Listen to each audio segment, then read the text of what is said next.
There it is, the modded Pac-Man. This is what I wanted this machine to be for a long time. I love the design of this cabinet. It looks like the old school game. I like the slanted monitor.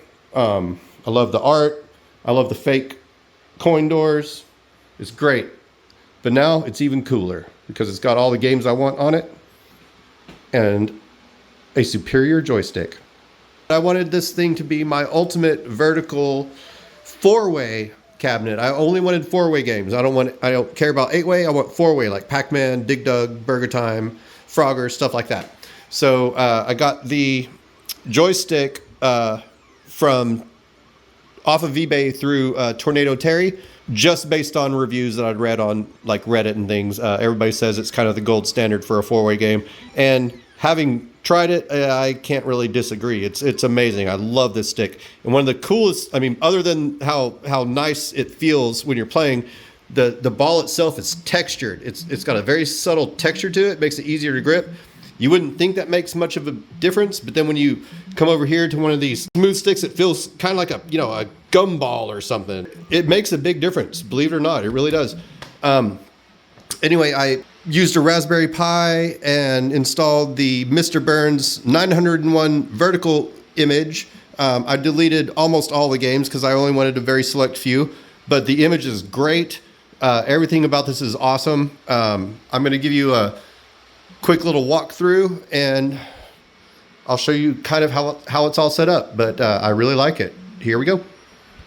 Okay, so this is a Raspberry Pi set up with a stripped down version of the Mr. Burns image, vertical image. It came with over 800 games. I cut it down to only 4-way gated vertical games like Pac-Man and Dig Dug and stuff like that. This is the a 4-way, exclusively 4-way joystick from Tornado Terry that you can get on eBay. It's a really nice stick.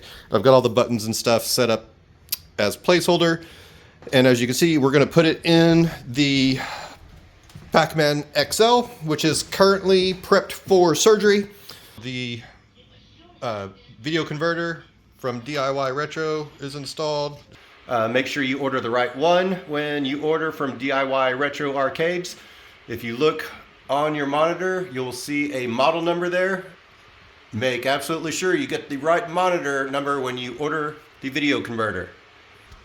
Also note, when you connect your video converter, you do not want it touching the metal.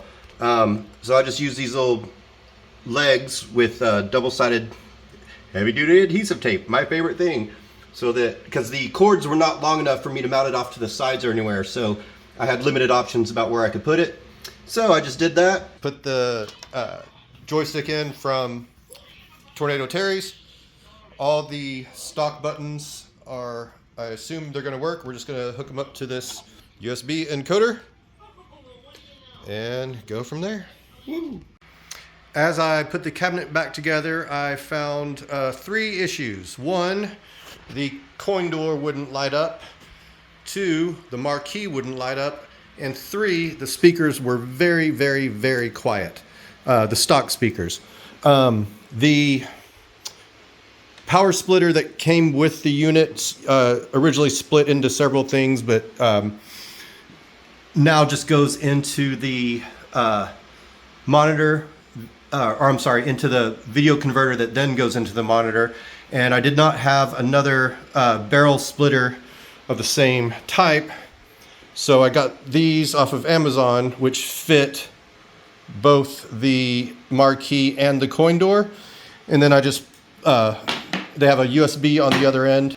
I would just plug the power into that barrel USB adapter onto a USB extender, and then into a USB plug that just goes into the power strip inside. For whatever reason, it worked fine on the coin door, but the marquee still would not light up. So I decided to take matters into my own hands. I'm getting rid of the original marquee entirely, and I'm replacing it with some a LifeX strip.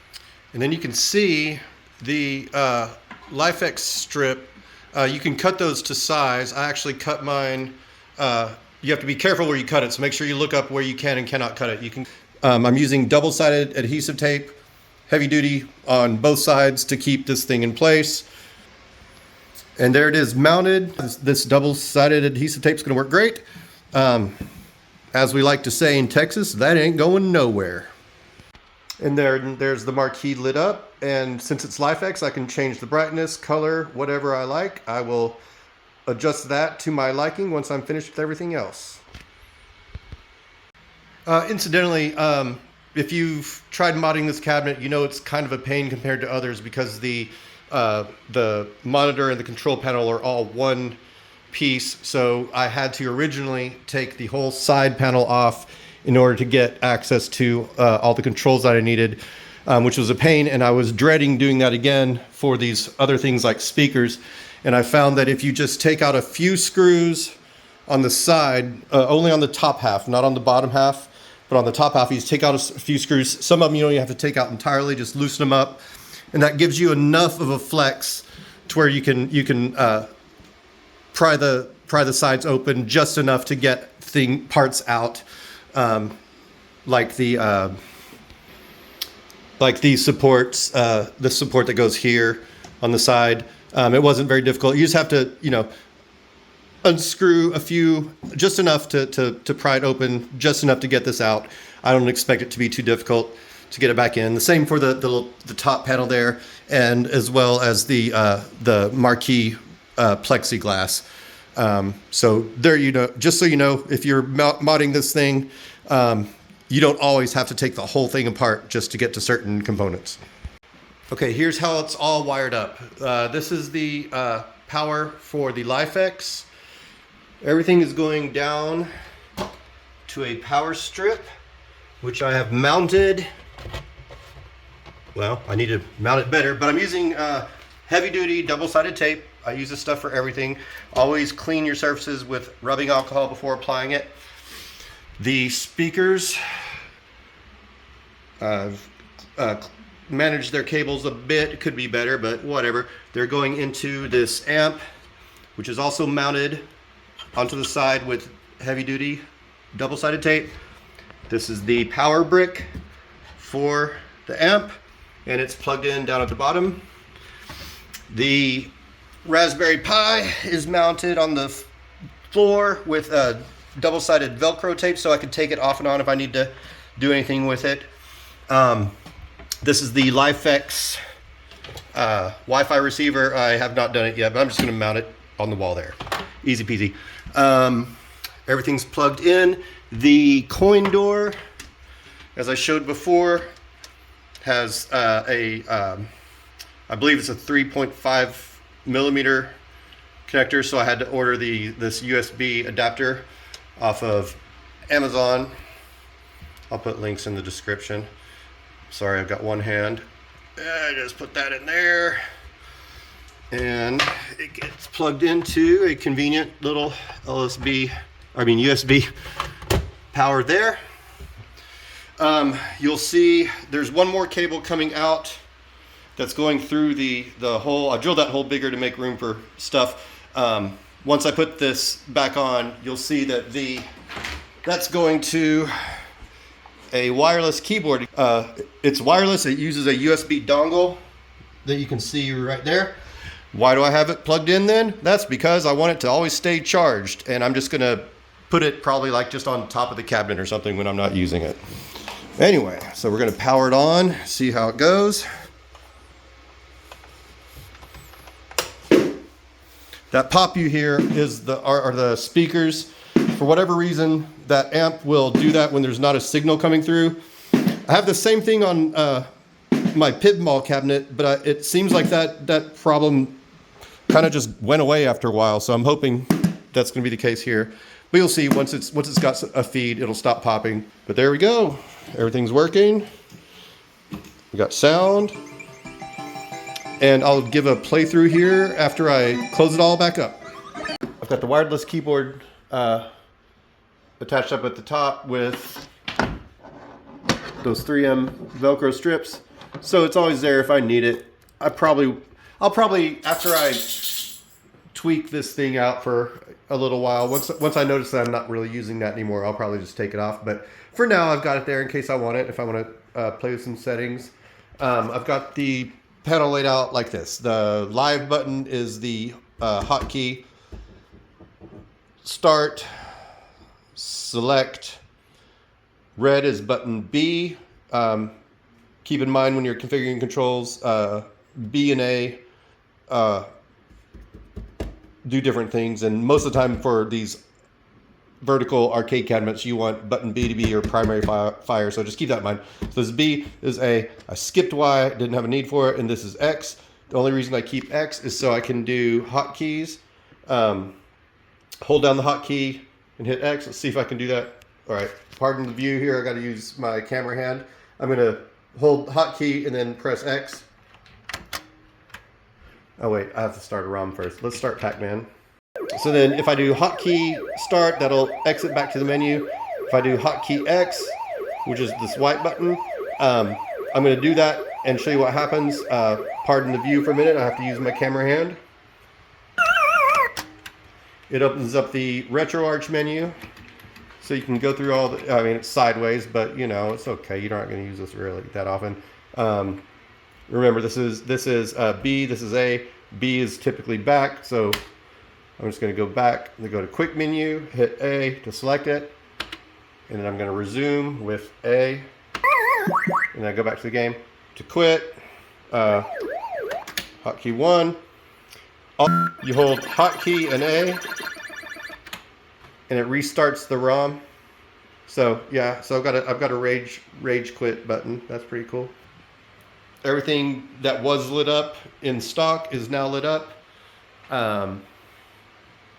Except even better, there's way better selection of games. The controls are better. The joystick by Tornado Terry is amazing for 4-way games. This is the one you want, I promised. Also, obviously, the power and volume buttons are gone. They're not doing anything, so I just have holes there. I don't think I'll ever do anything about it because I don't care. This whole thing, this is great. I loved the Pac-Man XL stock. It was fine, except for the crappy joystick. But now it's 1,000 times better. I'm very happy with this mod. It was not difficult to do. The most difficult part of this mod was taking the cabinet apart and putting it back together. But everything else was fairly simple.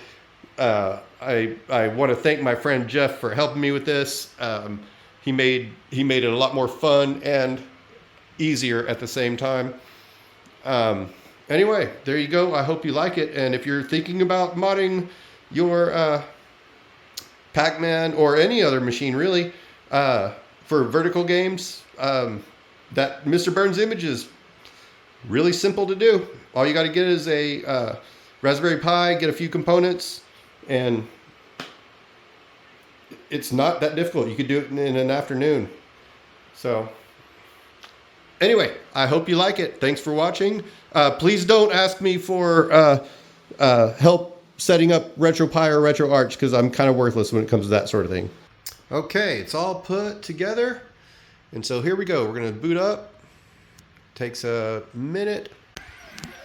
The screensaver will randomly cycle through video clips that you have for any games that are enabled. And you can see it shows a little, it shows the marquee logo for the game at the bottom of the screen, which is cool. You can turn that off if you want to. I like it, so I'm leaving it. So then when it finishes the video, it's going to randomly select another one. I've got it set to play sound. You can turn the sound off. I like it. And you can adjust the volume on videos. You cannot adjust the volume on screensaver videos versus videos in the display, as far as I can tell.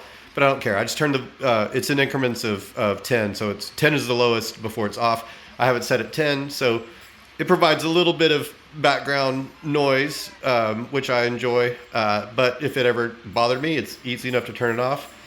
I like the attract mode a lot. The attract mode is great. The screensaver is great. The front end is great. Everything about it is awesome. I love it. This is a wonderful image. Major kudos to those that created this Mr. Burns image. It was clearly a labor of love that they put a lot of thought and effort into. So I can't say enough good things about it. Anyway, love it.